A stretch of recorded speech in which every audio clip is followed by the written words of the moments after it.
Goeiedag en welkom by nog 'n besonderse episode oor die kerkvaders. Vandag kyk ons dan na Polycarp van Smyrna. Polycarp van Smyrna, ook 'n baie besonderse man en ook 'n martelaar in die geskiedenis van die kerk.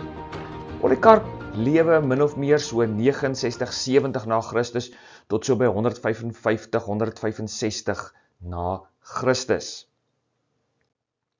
Polycarp leef ook in 'n tyd van wat ons sou kon sê oorgang, 'n oorgangtyd. Dit is na die apostels, al die apostels is nou alreeds oorlede.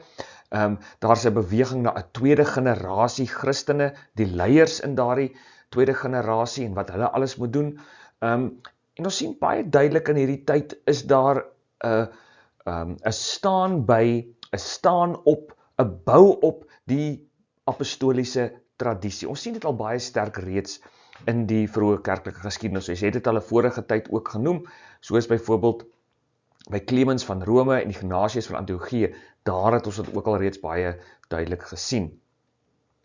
Ons sien ook dat Polycarp lewe in 'n tyd van vervolging, verskillende dwalinge, onder andere die gnostisisme, en daar is ook sterk kultuurdruk wat daar op die Christene is.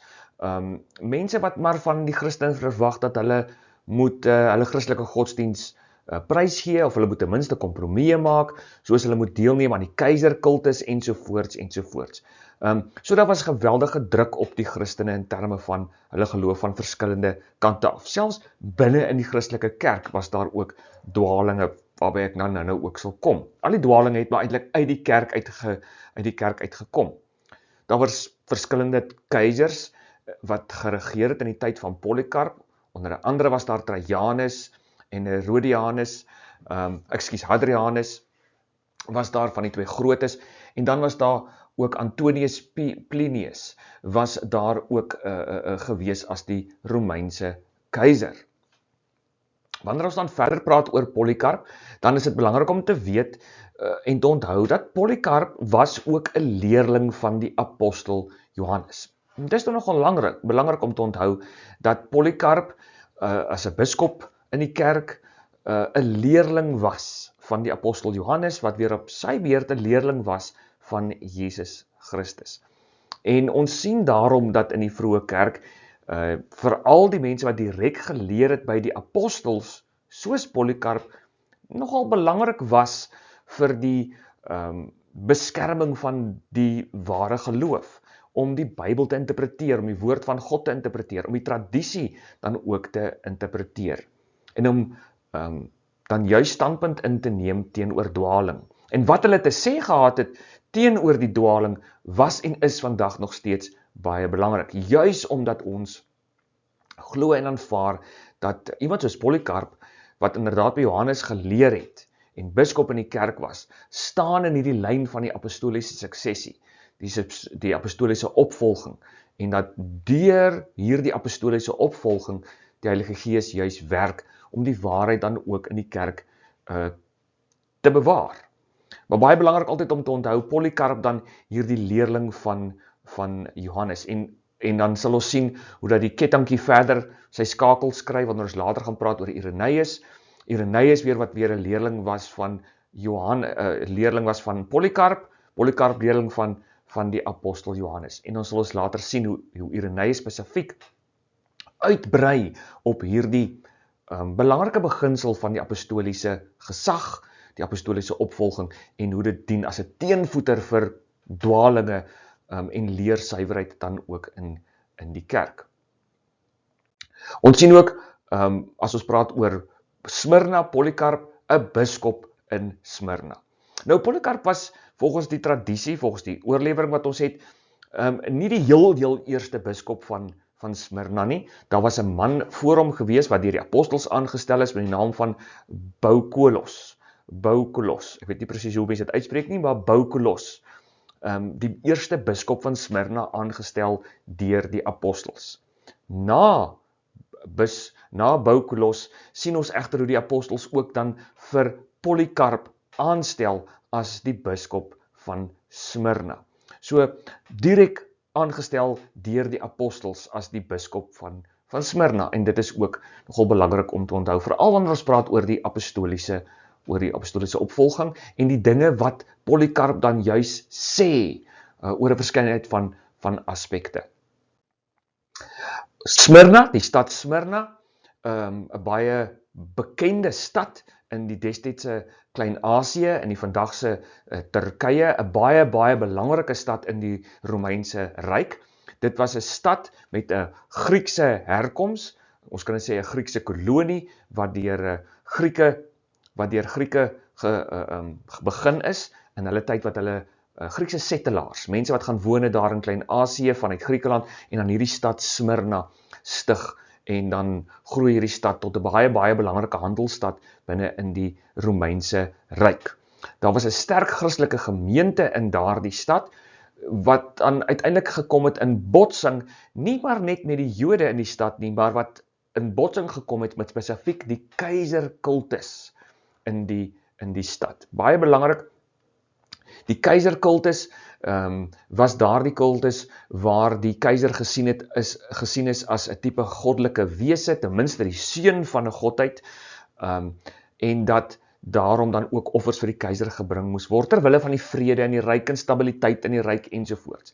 En ons dink baie keer aan, as daar gesê word, dat die Christene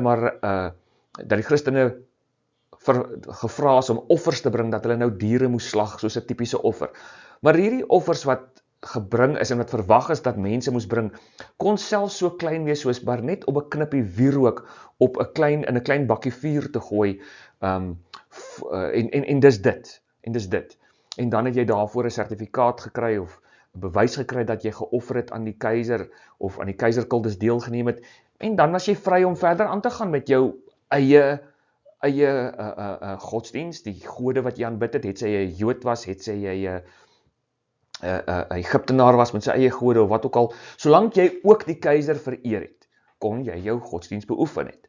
Maar dit is hier waar die Christene gekom het en gesê, nee, daar's net een Here, een Kurios, een eienaar, die Messias, die Here Jesus Christus, en daarom dat hulle dan geweier het om voor valsgode te buig en ook dan nou nie vir hulle te sou offer nie. En dit bring die Christene nie net in die stad Smyrna nie, maar reg deur die Romeinse Ryk dan ook in botsing met die owerhede en uiteindelik ook vir Polycarp wat dan juis as 'n martelaar ook sterf.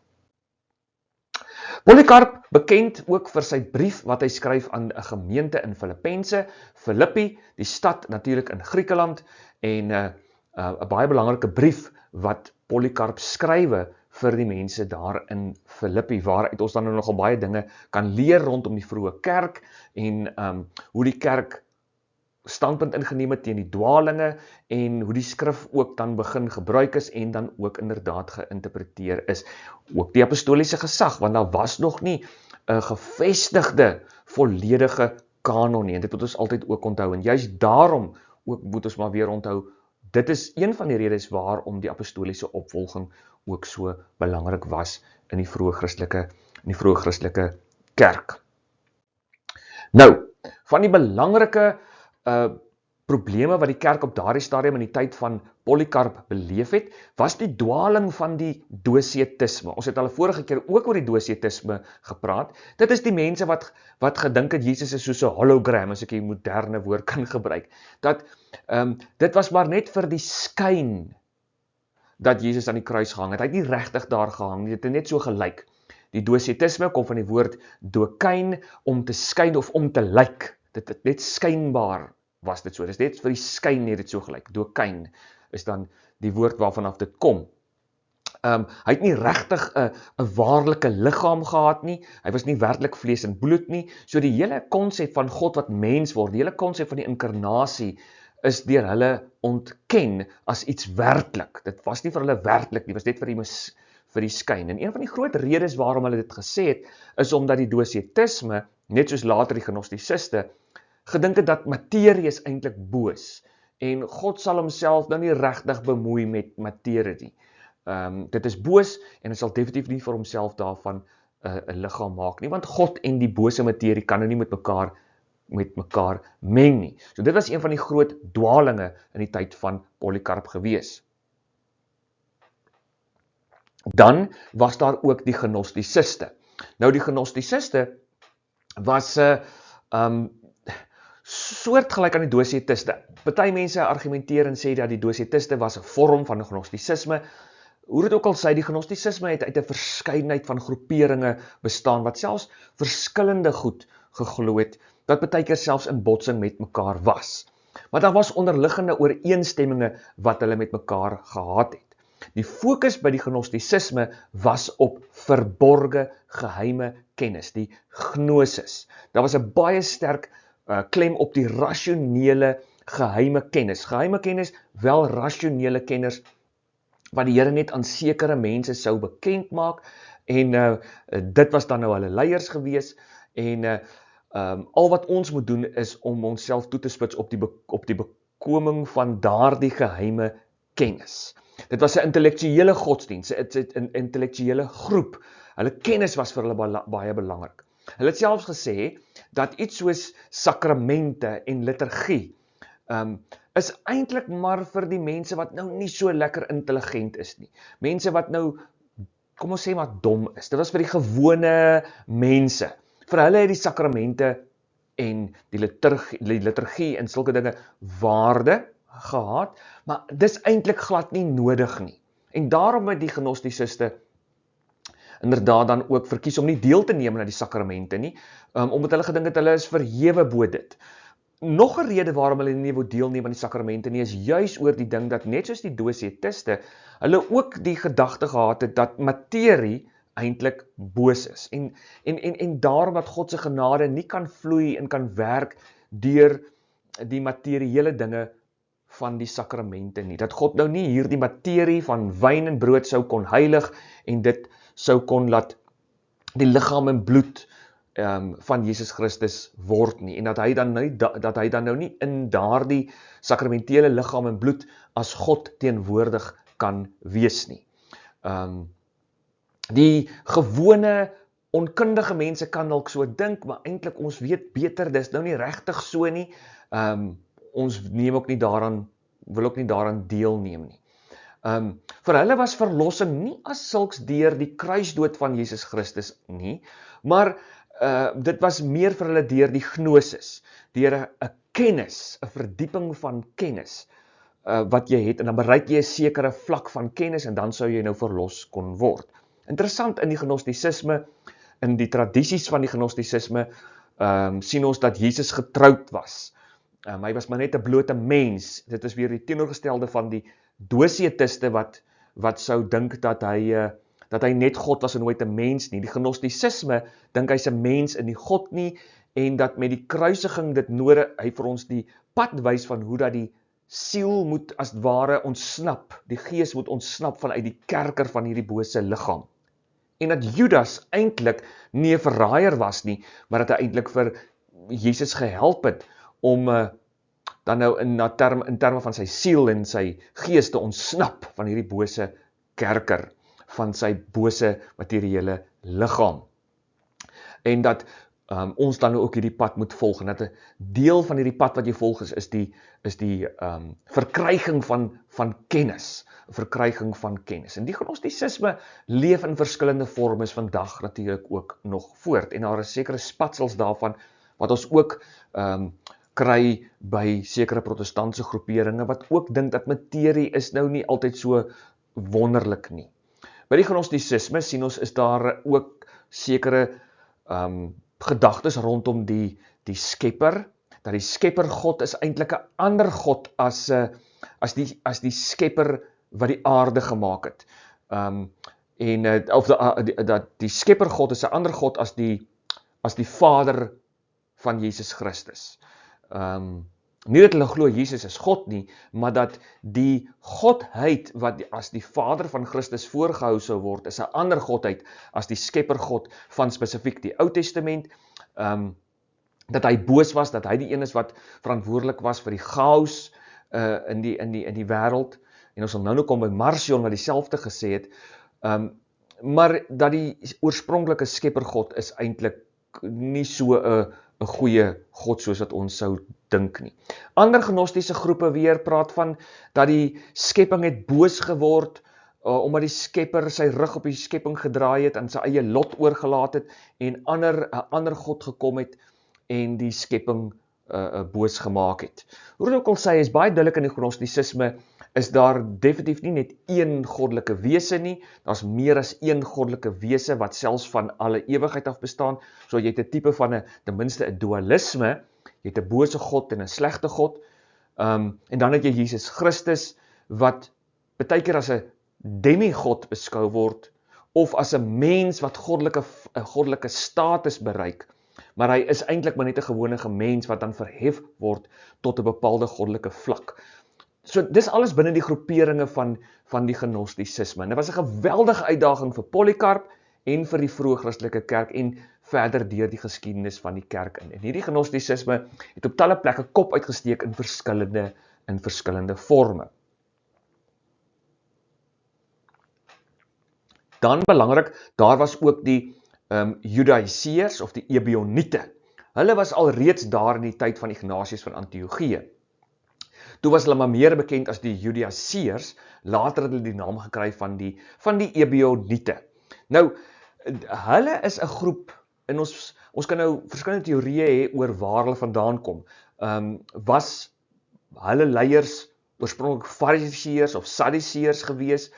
Waar kom hulle gedagtes dan spesifiek vandaan? Hoe dit ook al sê is, dit was 'n groep Christene van Joodse afkoms, wat geglo het, die kort en die lang daarvan is dat om 'n navolger van Christus te wees, is eintlik maar net om 'n Jood te word. So as jy Christen word jy eintlik 'n Jood, en jy moet al die Joodse identiteitswette nakom, hulle reinheidswette, van byvoorbeeld, jy mag nie aan 'n Romein of 'n Griek dan eintlik vat nie.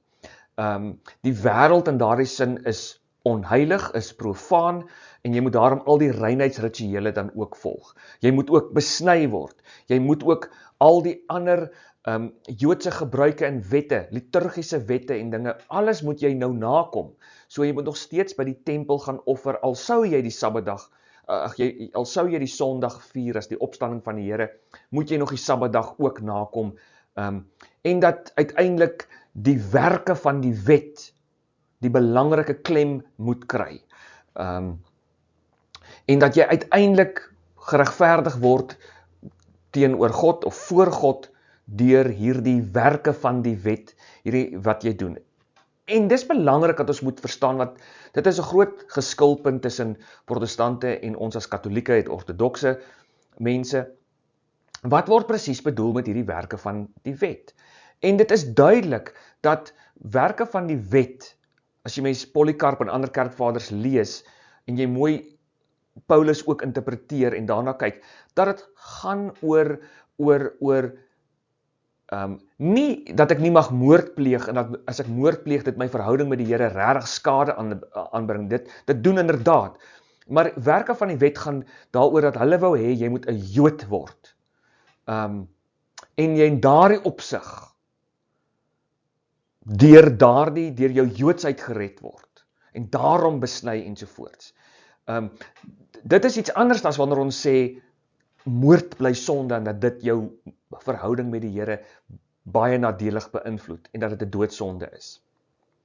Teenoor die Judeërs en die Ebioniete, sê Polycarp baie duidelik ook in sy brief wat hy skryf aan die gemeente daar in Filippi, dat net soos Paulus, sê hy, uit genade is julle gered, nie uit werke nie. Dat redding kom deur Jesus Christus. Dis genade, alles wat ons het is genade, en ons as katolieke glo dit baie sterk, ons staan daarby, alles is genade, redding is genade, deur Jesus Christus, sy kruisdood, sy opstanding, en die hele misterie van die inkarnasie van Jesus Christus. Maar baie belangrik, wanneer ons hieroor praat, Polycarp en ander kerkvaders wat teenoor die Judeërs praat, dan moet ons versigtig wees om dit te sou wou gebruik om te beweer dat Polycarp 'n vroeë protestant was. Dat hy met dit bedoel genade alleen, soos wat die protestante dit sou bedoel, wat hand aan hand loop eintlik met geloof alleen. Want as katolieke sou ons kon saamstem, en moet ons ook saamstem met genade alleen. Alles is uit genade alleen. Alles wat ons het. Maar ons verskil rondom die geloof alleen gedagte. En daarom moet ons ook die res van wat Polycarp skryf in aanmerking neem. Ons kan nie Polycarp wil gebruik soos wat ek nou al gehoor het, party protestante wil doen, om te sê, sien, selfs daar is 'n vroeë kerkvader wat gesê het, geloof alleen, en alles is genade nie. Ja, alles is genade, maar kom ons lees verder wat sê Polycarp. En dan sien ons baie mooi, dat vir Polycarp loop genade en gehoorsaamheid hand aan hand. Genade is alles, en ons as Katolieke glo dit ook, maar Polycarp beklemtoon dat hierdie genade word aan ons gegee, sodat ons saam met die Here kan werk, sodat ons in gehoorsaamheid aan hom heilig kan lewe. Want hy skrywe ook, dat hy wat hom uit die dood, hy wat Jesus, God wat Jesus uit die dood het opgewek het, sal ook ons opwek, mits ons sy wil doen, en in sy verordeninge wandel, en onsself van ongeregtigheid weerhou.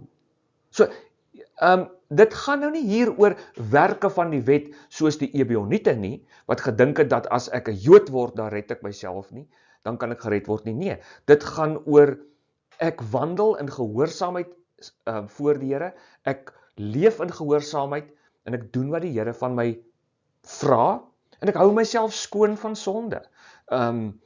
Ek weerhou my van die ongeregtigheid. Ja, hy skrywe, uit genade is julle gered, nie die werke nie, dis dieselfde as Paulus.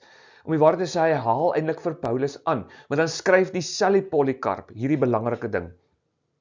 Hy wat hom uit die dood opgewek het, sal ons ook opwek, mits ons sy wil doen. Mits ons sy wil doen, en in sy verordeninge wandel. Want Jesus het ook gesê, wie my liefhet, sal my gehoorsaam wees. Wie my liefhet, onderhou my gebooie. Watter gebooie? Ons sou kon sê, die liefde, die opdragte van die Here, ensovoorts. En daarom is dit belangrik om die geheel te lees van die kerkvaders. En nie maar net hier en daar 'n stukkie te vat nie, soos die Engelse sê, te cherry pick nie. En daarvoor moet ons baie versigtig wees, as ons die kerkvaders lees, en in ons gesprekke met ons protestantse broers en susters, as dit sou opkom. 'n Misbruik van Polycarp en ander kerkvaders, om te maak asof hulle dinge sê wat hulle nie gesê het. Ons moet baie versigtig daarvoor wees. Daar is byvoorbeeld 'n protestantse apologeet op YouTube, needgod.net, dis onder andere hy wat vir Polycarp wil misbruik, om te sou sê, sien, die Katolieke kerk is verkeerd, hier is 'n vroeë Christelike kerkvader wat sê, geloof alleen. En dis nie wat Polycarp sê nie. En dis belangrik, dat ons dit van kennis moet dra. Polycarp beklemtoon ook die gehoorsaamheid, en ook die heilige leef, en dat dit jou verhouding met die Here negatief sou kon invloed op so 'n mate, dat jy uiteindelik so sou kon leef, dat jy jou eie verlossing verwerp, en in die wind slaan. Dan, teenoor die dosietisme, kom Polycarp, soos al die ander kerkvaders, en hy staan baie sterk daarby en daarop, dat Jesus het waarlik mens geword. Dit was nie maar net vir die skyn nie, daar's 'n sterk realisme, 'n materiële realisme wil ek nou met opset sê, teenoor die mense wat gedink het, dat die materie is boos. Jesus Christus het waarlik gesterf, waarlik opgestaan. As dit net skynbaar so is, dan sou ons kon sê, maar dan is ons nie regtig gered nie. Dan is ons nie regtig verlos vanuit ons sondes nie, en kan my gebroke materiële liggaam, wat onderworpe is aan die sonde, ook nie regtig nuut gemaak word nie. Dan dwing dit ons om te verval in die ander dwaling van die gnostisisme, om te sê, nee, maar verlossing is eintlik om vanuit hierdie kerker van die bose liggaam verlos te word. En dit is heeltemal verkeerd. Verlossing gaan ook oor die herskep en die nuutmaak van die materie in homself. Daarom die inkarnasie, die realiteit van die inkarnasie is baie belangrik. Die werklike sterwe van Jesus, en dan die werklike liggaamlike opstanding van Jesus. En ook hier so, toe ek 'n student was, en toe ek nog 'n predikant was, hier so rondom in die jaar 2000 tot 2010, was dan Suid-Afrika ook die vlaag van die sogenaamde nuwe hervormers, die historiese Jesusbeweging, wat ook in Suid-Afrika sterk was. hulle is nog steeds daar, maar toe was hulle baie sterk, om maar net te sê, nee, die liggaamlike opstanding is nie 'n realistiese realiteit, 'n materiële realiteit nie. Dit het maar net so gelyk. Of mense het maar net in hulle harte so beleef. Maar net in hulle harte so beleef. So die opstanding word vergeestelik. Dis tipies dositisties, dis gnostisisties. Dis 'n dwaling, dis nie wat die vroeë kerk leer nie, en is nie wat die Bybel leer nie. En is ook nie hoe die vroeë kerk dan die Bybel geïnterpreteer het nie, as ek dit maar net so ekstra sou wou beklemtoon. Dan ook, ons sien by Polycarp in sy brief, dat teenoor hierdie dosietisme, die gnostisiste en ook die ebioniete, sien ons hoe sterk staan hy op 'n oorgedrade apostoliese geloof. Net soos Ignatius van Antiochië en Clement van Rome leer hy dat geloof is iets wat jy ontvang, dis nie iets wat jy self maak nie, dis nie iets wat jy maar net sommer maar net self uitdink nie. Geloof is 'n gawe, soos wat die Bybel self sê, dis 'n gawe vanaf God, maar dit is ook iets wat deur die kerk aan jou gegee word. Ons sal dit beter by mekaar kan bring deur te sê, dit is God deur die kerk wat en jou ouers, jou familie dan nou, as hulle Christen is, deur die werk van die Heilige Gees word dit aan jou gegee. Binne die kerk word aan jou gegee. Binne die kerk word jou geloof gevoed, word jy grootgemaak in die geloof. En daarom ook dat Polycarp die biskoppe as die bewaarders van die geloof beskou, teenoor die dwaalleer. En daarom word dit genoem 'n apostoliese geloof. Daarom dat later van tyd in die geloofsbelijdenis van Nicea daar ook bely is, een heilige katolieke en apostoliese kerk. Dis belangrik, ons moet versigtig wees om nie apostolies soos typiese protestante te wil verstaan nie. Apostolies gaan oor die rol van die biskop, onder andere die rol van die biskop, as die bewaarder van die geloof. Die totale kerk as die bastion teen dwaalleer. En binne in die kerk is dit dan veral die biskoppe wat optree as die bewaarders, die bewakers van die waarheid en die geloofsbeursie. Weereens, Polycarp, vroeë kerkvader, leerling van die apostel Johannes, leerling van Jesus, en hy leer dat die biskoppe 'n besonderse rol speel teen die bewaring van dwaalleer. So as jy wil weet wat is waar en eg, kyk na die biskop. Wie is die biskop en wat sê hy? Natuurlik.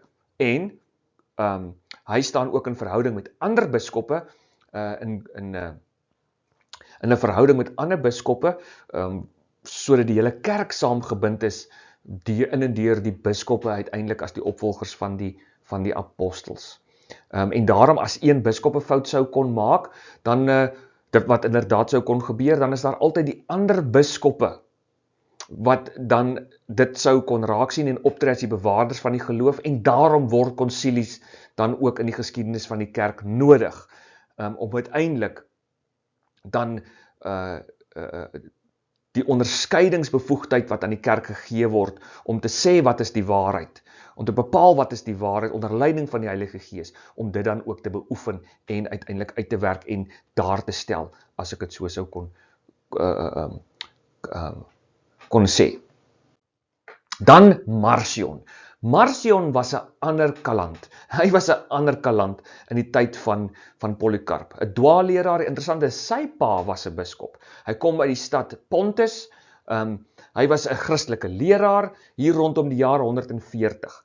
Nou Marcion, dis nie heeltemal seker nie. Dit lyk in baie gevalle asof hy ook 'n gnostisis was, asof hy deel was van een of ander gnostiese beweging, alhoewel nie in alle opsigte, as ons sou kon praat van klassieke gnostisisme nie, maar hoe dit ook al sy, hy stem in baie dinge ooreen met die gnostisisme. Hy is belangrik, nie omdat hy gnostisis sou wees of 'n dwaalleraar sou wees nie, maar omdat hy een van die eerste dwaalleraars was, wat iets te sê gehad het oor die tekste wat die kerk gebruik, oor die kanoniese tekste wat in die kerk gebruik word, en daarom het dit vir die kerk nou nodig geraak om regtig te begin praat dan ten minste oor die autoriteit van tekste en die autoriteit van 'n kanon en dat ons moet begin 'n amptelike kanon hê, 'n geslote kanon moet hê in die kerk. Alhoewel dit nog 'n hele paar jaar sou neem voordat die kerk tot daardie onderskeidende beslissing oorgegaan het, maar in die tyd van Marcion is daar begin praat oor watter Bybelboeke, watter geskrifte is belangrik vir leerstelligheid en as 'n maatstaf vir die lewe van die gelowiges en dan vir die kerk. Hoekom? Want Marcion het begin leer dat die God van die Ou Testament, die Skeppergod, is 'n ander God as die Vader van Jesus Christus. Dat hy is 'n bose God, 'n slegte God, en dat dit nou nodig was vir 'n ander God, 'n goeie God, om dan sy seun Jesus Christus te stuur, om dan vir ons te sterf aan die kruis en uiteindelik die wêreld te verlos van hierdie bose God. Dit klink baie gnostisisties, maar dan kom hy en as gevolg daarvan verwerp hy die Ou Testament, omdat die Ou Testamentiese God nou kwansuis boos sou wees. Hy verwerp dat ons die Ou Testament sou gebruik as kerk, hy verwerp dat as 'n klomp Joodse geskrifte, en ons mag dit nie, en ons moet dit ook nie gebruik nie. Maar interessant is dat hy, wanneer dit kom by die Nuwe Testament, nou daar was nie 'n vaste kanon nie, maar hy sny, as ons nou sou praat van die boek, of die evangelie van Lukas, dan aanvaar hy net sekere gedeeltes van die evangelie van die boek Lukas, en hy aanvaar die sogenaamde 10 briewe van Paulus, dis al. Hy het 'n gesnyde Nuwe Testamentiese kanon, net sekere gedeeltes van die boek Lukas, en dan in die algemeen 10 briewe wat deur hom beskou is as afkomende dan ook van Paulus. So, hy leer baie duidelik dat die wet van die Here, in terme van die Torah, die onderrigtinge van die Here, die 10 gebooie van die Here, soos ook kon sê, dit staan teenoor die evangelie. En ek wil nou nie sê dit is 'n wortel van protestantisme nie, maar dit is so dat Marcion het waarskynlik ook gereageer teenoor die Eboniete, wat weer alle klem geplaas het op die onderhouding van die Joodse wette, dat jy moet Joods word. En nou reageer Marcion deur te sê, nee, ek verwerp en ons moet verwerp al die Ou Testamentiese voorskrifte en onderrigtinge en wette, selfs iets soos die 10 gebooie, want dit kom vanaf 'n bose God. Al wat geld is die genade in Christus, en dan kom hy en hy maak 'n valse teenstelling, en dis waarby ek wil uitkom. Hy skep 'n valse teenstelling van wet en evangelie. En daardie ego hoor 'n mens baie in protestantse kringe. En die teenstelling van wet teenoor evangelie. En ek weet, Paulus word dikwels daarvoor misbruik, maar dis omdat Paulus ook nie binne sy konteks gebruik word en geïnterpreteer word van hierdie Joodse nasionaliteit, wat nou voorgehou word as iets deur iemand soos die Eboniete, teenoor die evangelie van Jesus Christus, wat sê, daar is nie meer 'n Griek en 'n Jood nie, maar daar is 'n nuwe identiteit en 'n nuwe skepping in Christus. Dis die agtergrond van Paulus. So ons moet baie versigtig wees om 'n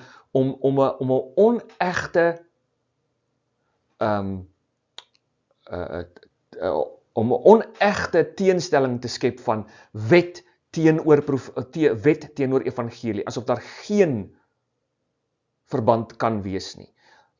Want die vraag bly weer dan, as Jesus sou sê, hy wat my liefhet, onderhou my gebooie.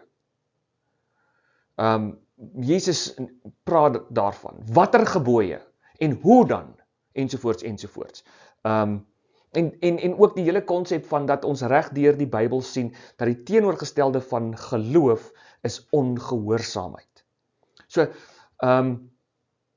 dis iets wat ons ook in gedagte moet hou, wanneer ons praat oor die boek Romeine en Galasiërs, en wanneer ons praat oor die vroeë Christelike kerk, en van genade en geloof, ensovoorts. Hoe dit ook al sê, Marcion verwerp die hele Ou Testament as wet, net die Nuwe Testament sou geldig wees, en ek het dit baie beleef in die kerk as 'n protestantse dominee ook, en iemand wat my PhD gedoen het in die Ou Testament, dit was altyd vir my baie sleg, as die Ou Testament bloot eenvoudig afgemaak word, of ten minste beskou word as minder kanonies. En dis regtig hoe baie protestante in praktyk dit so hanteer. Miskien nie op papier nie, maar in praktyk, definitief, is die Ou Testament in die kringe wat ek beweeg het, beskou as minderwaardig teenoor die Nuwe Testament. En daarvoor moet 'n mens baie versigtig wees. Dat ons hierdie sterk onderskeid maak tussen Ou en Nuwe Testament, soos wat Marcion dit gedoen het. Dit sou inderdaad verkeerd wees in my opinie. Dan, Polycarp neem sterk standpunt in teenoor Marcion, en hy waarsku die hele kerk teen dit wat Marcion leer. Die interessante is dat Marcion praat nou van die skrif as iets wat ontvang word binne en deur die kerk. Dis nie iets wat jy self kan uitsny nie. So, weer eens is dit vir my vreemd dat ek hoor onlangs weer 'n protestantse gereformeerde apologeet wat wil beweer dat dit eers by die konsilie van Trent is, waar die Katolieke Kerk die 73 boek kanon nou vir die eerste keer vasgemaak het. Dis nie waar nie. Dis nie heeltemal waar nie. Die kerk het 'n dogmatiese uitspraak gemaak oor die kanon en gesê dit is 73 boeke. Maar voor dit het die kerk al baie gepraat oor die kanon en wat in die kanon moet wees en nie in die kanon moet wees nie. Die konsilie van Rome of die synode van Rome, Hyporigio ensovoorts, is daar al gepraat en daar word in die notules van daardie synodes en konsilies word die 73 boeke van die Bybel by die naam genoem. So dit is my sleg dat protestantse geleerdes ook soos Wes Huff nie hierdie goed wil erken nie, maar dan hulle self wil voorhou as geleerdes. Mense wat nou weet waarvan hulle praat, en omdat hulle die geskiedenis bestudeer het, daarom kan hulle nou nie katolieke wees nie, en dan ignoreer hulle hierdie openlike feite. Maar die skrif is van die begin af beskou as iets wat ek nie self kan uitsny nie. En Martin Luther moes dit ook maar dalk gehoor het, toe hy ook begin het om boeke uit te sny, uit die kanon uit. Maar Polycarp sê, die skrif is iets wat ontvang word in en deur die kerk. Nie jy alleen onder 'n boom wat nou besluit, onder invloed van een of ander magiese iets wat jy dink jy hoor, nou het ek my eie kanonnetjie hier nie, soos Marcion nie, maar dit is in en deur die kerk. Die kanon, die Bybel, leef binne die apostoliese kerk. Die kanon word ontvang en leef en kom tot stand binne in die kerk. Die woord van die Here kom na ons toe binne in en deur die kerk. Deur sy profete, deur sy apostels, in en binne die kerk. Jy kan dit nie losmaak van mekaar en weer as valse teenstellings teenoor mekaar sou wou plaas. Nie. Dis baie belangrik dat ons dit ook in ag moet neem, maar dit is 'n gesprek vir 'n volgende keer. Maar Polycarp sê dat die Bybel, die skrif, is iets wat deel is van die geloofsbeursie. Dis deel van die volle geloofsbeursie, wat ook ontvang word en oorgedra word. Ja, dis dalk iets wat ons meer ernstiger moet hoor, veral mense soos Wes Huff en ander protestante wat die kerk en die Bybel teenoor mekaar wil plaas, as twee teenoorgestelde autoriteite, en dat jy kan nie hierdie twee autoriteite hê nie, en dan Bybel alleen moet gevolg word nie. Ja, dis nie hoe Polycarp dink ek dit sou sien nie. En ons sien dit in sy brief, en in dit wat hy sê, teenoor iemand soos Marcion. Goed, dan, weer eens baie belangrik, ons sien in Polycarp se brief, dat hy praat oor die gee van almoese, en die rol wat almoese behoort te speel in die lewe van die kerk, in die lewe van die gelowiges, en hoe belangrik die gee van almoese is. Kom ons noem dit armversorging. En ons sien dat die manier hoe hy praat, lyk nie maar net nie, dit stem baie ooreen met hoe ons in die boek Tobias lees oor almoses en armversorging.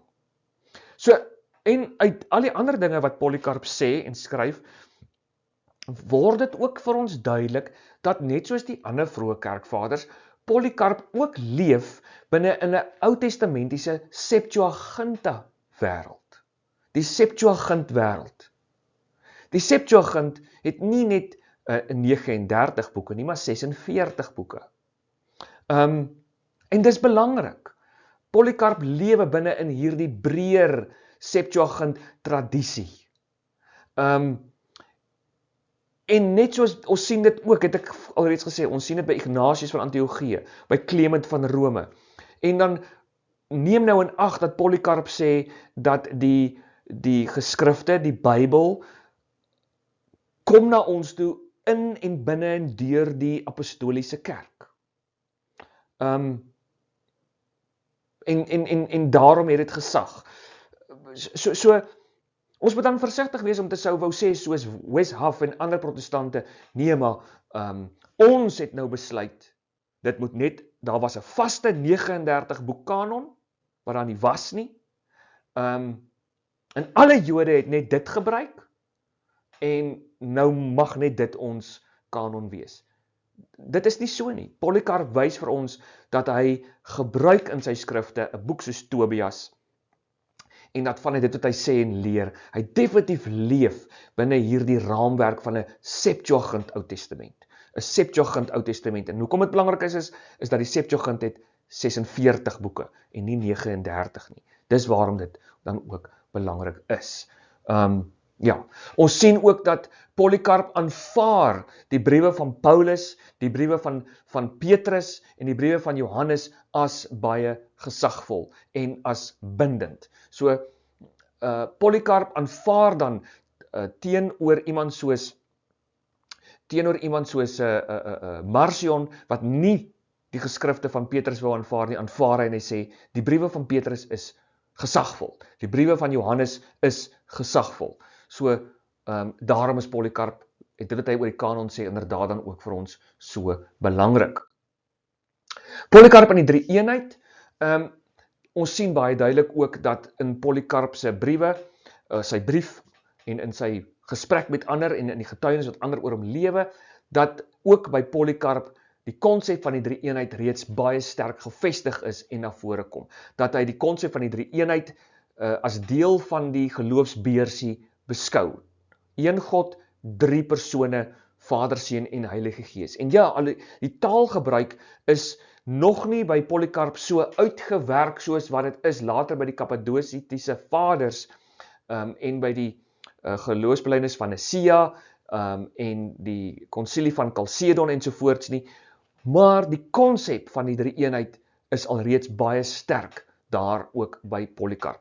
So ook die gedagte van die drie-eenheid is nie iets wat die katholieke kerk net later uit hulle duim uitgesuig het nie, maar reeds vroeg in die kerklike geskiedenis sien ons dan die konsep van die drie-eenheid sterk na vore kom as deel van die geloofsbeursie, as deel van die ware geloof van die kerk.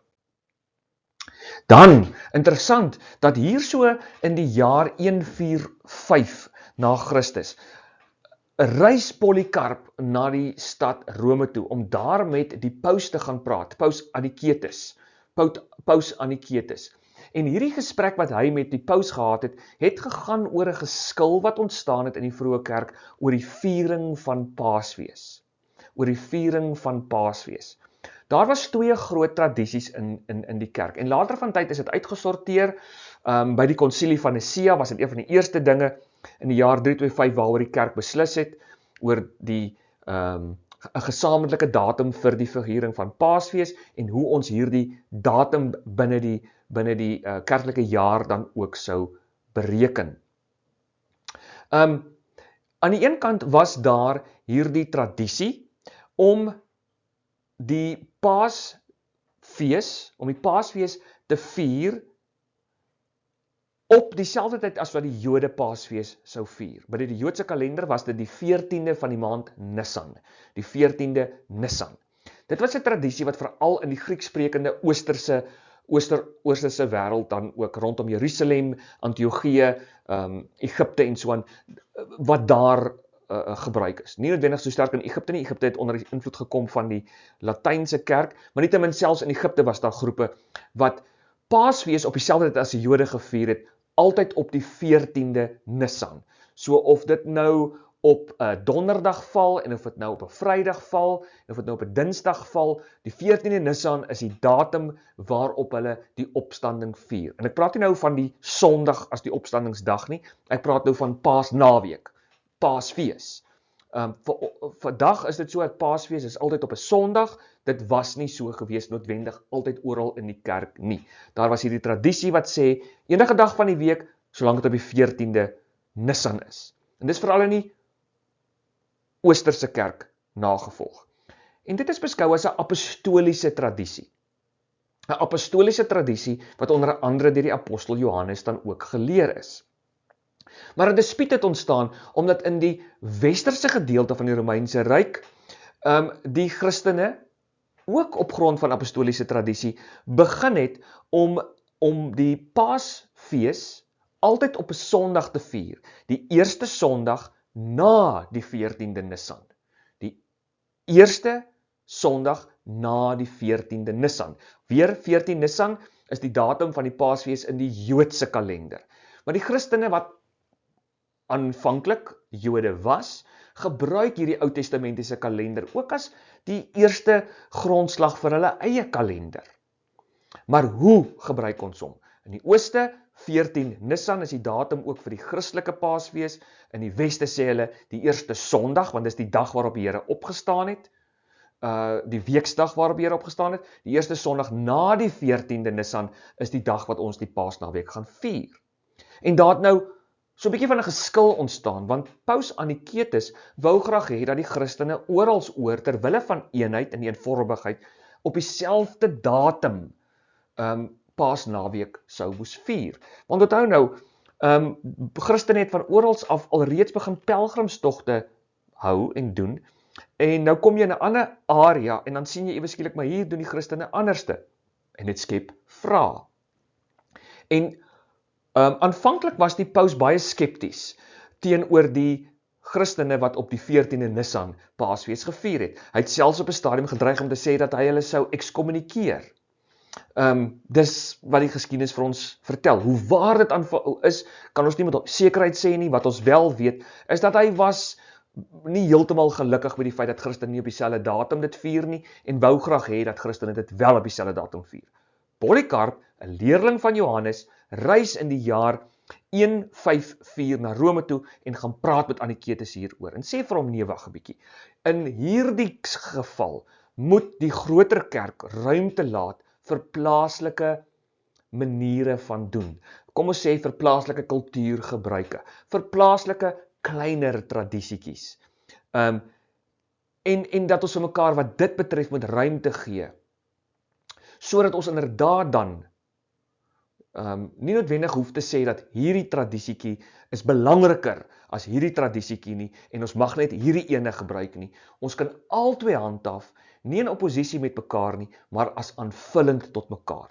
So Polycarp sê, omdat ek as 'n leerling van Johannes geleer het dat ons vier die opstandings, ons vier Paasnaweek op die of rondom die 14de Nisan, daarom stel ek voor, kom ons los dit net. Kom ons dwing nou nie mekaar nie. Ons los dit net. Nou Polycarp en die paus het nie heeltemal tot 'n vergelyk gekom nie. Die vervolging wat die kerk verduur het en ondergaan het op daardie stadium, het daartoe gelei dat hulle gesprek nie verder kon gaan nie. Beide van hulle sterf 'n marteldood uiteindelik, en is martelare in die kerk, en die geskil is vir 'n oomblik eers net gelos. Irenaeus gaan ook Rome toe, later in die tyd wat hy geleef het, om weer 'n keer daaroor te praat met 'n volgende paus, en weer besluit die kerk net, of die paus staan, ons los dit net eers, tot dit daar gekom is by die eerste konsilie van Nicea in 325, en die kerk gesamentlik op 'n groot konsilie kon tot 'n vergelyk kom en sê, terwille van eenheid, sigbare eenheid, vier ons dit op dieselfde manier, op dieselfde datum. So is interessant dat Polycarp oor hierdie saak Rome toe gaan om met die paus daaroor te praat. Hoekom ek dit nou so beklemtoon is weens die volgende rede. Dikwels het ek gehoor binne protestantse kringe, en mense hoor dit vandag nog steeds, dat die kerklike jaar, die viering van Paasnaweek, is 'n heidense ding, en ons mag dit nie vier nie, dis uit die duim uitgesuig, dis iets wat deur Konstantyn die Grote vanuit heidense kringe uitgebring is, en dit is 'n viering van Ishtar en al sulke goetertjies. Dat daar was nie so iets gewees in die vroeë Christelike kerk nie. Wel, hier is Polycarp. Hy gaan in die jaar 154 Rome toe, maar is reeds duidelik dat voor hiervan, hy sê hy word so groot, en wanneer is hy gebore? 670 na Christus is hy gebore, en hy word groot met die kerk wat Paasnaweek vier, wat Paasfees vier. Wel twee tradisies, maar die belangrike punt is die vroeë Christelike kerk vier Paasnaweek. Dis nie iets wat deur keiser Konstantyn later van tyd in die 300s op die kerk afgedwing is nie. Dis nie iets wat later van tyd deur 'n heidense katholieke kerk uitgedink is en nou op almal afgedwing is nie. Reg van die begin af sien ons by Polycarp baie vroeg in die kerk word Paasnaweek inderdaad gevier. En dit is juis vanaf die viering van die Sondag, die eerste dag van die week, as die nuutskepingsdag, as die opstandingsdag, en ook Paasnaweek, die viering van Paasnaweek, die kruisiging en sterwe en opstanding van Christus. Paasnaweek, rondom hierdie twee pilare wil ek sê, wat die res van die kerklike jaar dan uiteindelik ook ontwikkel, en ons uiteindelik vandag binne die kerklike jaar, deur 1 jaar heen in die kerklike kalender, die storie van die inkarnasie en verlossing kan vertel en bely teenoor die wêreld. So, dis hoekom dit belangrik is om nou dit dan ook te weet. Dan, Polycarp, het ek gesê, sterf as 'n martelaar, so rondom die jaar 155, 156, sterf hy. Kan julle sien, die datum waarop hy sterf, baie naby aan die datum wat hy in Rome is, waar hy met die paus in gesprek was, en dat die vervolging, soos ek gesê het, van die kerk, hulle gesprek eintlik onderbreek het, en hulle nie regtig te vergelyk op daardie stadium kon kom nie. En dit het dikwels gebeur, dat die vervolging wat die kerk beleef het, daartoe gelei dat die kerk nie op daardie stadium konsilies kon hou, om sake mooi oor te besin op 'n grootskaalse vlak nie. Maar oor die martelaarskap van Polycarp word daar baie geskrywe. Daar's ook 'n geskrif wat ons het, die martelaarskap van Polycarp. Ons weet nie presies wie dit geskryf het nie. Die martelaarskap van Polycarp. Irenaeus skryf daaroor en ander skryf daaroor. Eusebius, die geskiedskrywer, skryf daaroor. Hoe dit ook al sê, daar is baie legendes oor die martelaarskap van Polycarp. Binne hierdie verhaal rondom die martelaarskap van Polycarp is dit so dat ons weet hy sterf deurdat hy verbrand word. Party beweer hy is verbrand op 'n brandstapel, al min of meer soos op die prentjie wat julle dalk nou hierso sien. Ander sê dat hy is op 'n tipe van 'n rooster gebraai, as ek die woord sou kon gebruik. Ander sê dat hy is binne in 'n hol bronsbul geplaas en dan is daar vuur gemaak onder hierdie bronsbul om hom dan op daardie manier dood te braai, dood te brand. Hoe dit ook al sê, hy sterf hierdie martelaarsdood deur vuur, maar dan sê die tradisie ook dat toe hy te lank gevat het om dood te brand, na die sin van die mense wat hom gemartel het, is hy doodgesteek, deur 'n spies, deur 'n swaard, deur 'n mes. Hy is doodgesteek, waarskynlik deur 'n spies, is hy doodgesteek uiteindelik, en sterf hy dan as 'n martelaar vir die Here. Nou, rondom oor hoe hy gevang is, word daar baie ook vertel. Dit is so dat Polycarp as biskop aanvanklik deur die bedreiging van die vervolging en die bedreiging van 'n martelaarskap, saam met baie ander Christene die stad waarin hy was eers verlaat het. Dat hy uitgewyk het na die buitewyke van die stad toe, na die platteland toe, maar dat die mense wat graag op Polycarp wou jag maak, as die een wat onrus saai in die gebied, as die biskop wat onrus saai en opstaan vir dit wat reg is, teenoor dit wat verkeerd is, hulle wou hom vang. En dis asof die gouverneur van die gebied daarop uit was om hom in die hande te kry. En hulle jag hom. En dan wyk Polycarp uit na die buitewyke van die stad. En vir 'n rukkie mis hulle hom die hele tyd. Maar dan sien ons baie duidelik hoe dat hierdie mense 2 seuns vang, dat hulle martel, en terwyl hulle gemartel word, verklap hulle waar Polycarp is. En dan besluit Polycarp, hy gaan nie verder vlug nie. Op daai stadium al reeds by die 80 jaar oud, 'n ou man wat dan gevang word uiteindelik en na die brandstapel toe gebring word voor 'n hele skare mense.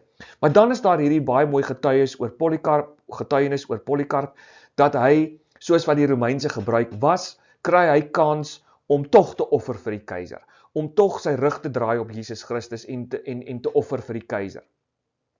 En hy word daardie keuse gegee deur die Romeinse gouverneur. Maar dan lewer hy volgens die tradisie hierdie mooi getuienis deur te sê dat vir 80 jaar dien hy die Here, en die Here, Jesus, het nog nooit iets slegs negatief aan hom gedoen nie. So waarom moet hy wat Polycarp is nou ewe skielik sy rug draai op die Here en die Here dan op daardie manier verraai?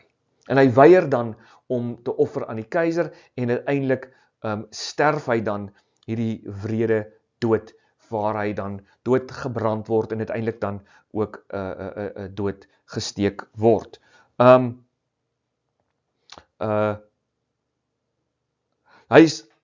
Ek hou hier voor my die boek waarin daar vertel word oor sy martelaarskap, waarin hy gevra word om te sê, hy word gevra, wat 'n skade kan dit nou regtig doen as jy vir die keiser offer, of as jy aan die keiser offer, en net vir hom hierdie klein offertjie bring, en dan die uitspraak van Polycarp, nee, ek gaan nie die Here halfhartig dien nie, ek dien hom voluit, ek het vir 80 jaar, en ek gaan nie nou begin om anderste dan ook te doen nie. So, 'n baie besonderse man, Polycarp, wat op 'n hoë ouderdom sterwe, wat vir ons die voorbeeld stel van hoe ons lewe prys gee ter wille van die Here. En wat dit regtig beteken om die Here na te volg. En vir die vroeë Christelike kerk, en eintlik deur die geskiedenis van die kerk heen, was navolging van die Here iets wat sou insluit dat ek bereid moet wees om my lewe af te lê vir hom. Dat as dit daarop aankom, en ek die keuse kry om te sterf vir die Here, onder dwang, onder martelaarskap, dat ek die keuse van die martelaarskap moet aanvaar, en dat ek self bereid wees om te sterf. Dis nie dat ek soek om 'n martelaar te wees nie, maar wanneer ek gedwing word om die keuse te maak, dan is dit 'n eer om te sterwe vir die Here, en dat ek op daardie manier, my op 'n besonderse manier verenig met die sterwe ook van Jesus Christus. En daarom ontwikkel martelaarskap ook as 'n doop. Dit word gesien as 'n doop op grond van Jesus wat praat oor sy eie martelaarskap as 'n doop wat hy moet ondergaan. En dat hy sê vir sy apostels, dat met die doop waarmee ek gedoop word, sal julle ook gedoop word. Dieselfde beker wat ek drink, sal julle ook uiteindelik drink. Menend dat hulle ook vervolg sal word, dat hulle gemartelaar sou wees, dat die apostels almal martelaar sou wees, met die uitsondering van die apostel Johannes, wat nie 'n marteldood noodwendig sterf nie. Maar dat hulle martelare sou wees. Martelaarskap ontwikkel dan in die kerklike tradisie as deel van 'n teologie van vereniging met Christus. Dit bring ons dan aan die einde van die kerkvader Polycarp, hierdie baie besonderse man, 'n baie besonderse man by wie ons baie dinge kan leer oor die vroeë Christelike kerk. Soos ek gesê het, ons leer by hom ook oor die waarde van die apostels as die beskermers van die geloofsbeursie, hulle opvolgers, die biskoppe, die bewaarders van hierdie geloofsbeursie, die apostoliese gesag wat die biskoppe het. Ons leer rondom die die Septuagint wêreld waarbinne hy leef, en ons leer uiteindelik dan ook hoe gevaarlik dwaling moet wees, en dat as ons die waarheid teen die dwalinge moet soek, ons ook maar na die kerk moet kyk, sodat die kerk my kan leer wat is reg en verkeerd. Baie dankie vir die saamkyk na hierdie video. Ek wil jou tog nooi om in te teken op ons kanaal, Catholic Network, en teken asseblief aan daar, druk vir ons daar die duimpie op, druk vir ons die like knoppie, subscribe, word deel van ons as gemeenskap, en dan sal jy altyd ook op hoogte wees met die nuwe video's wat dan ook geplaas is. Baie dankie en 'n mooi dag vir julle elkeen verder.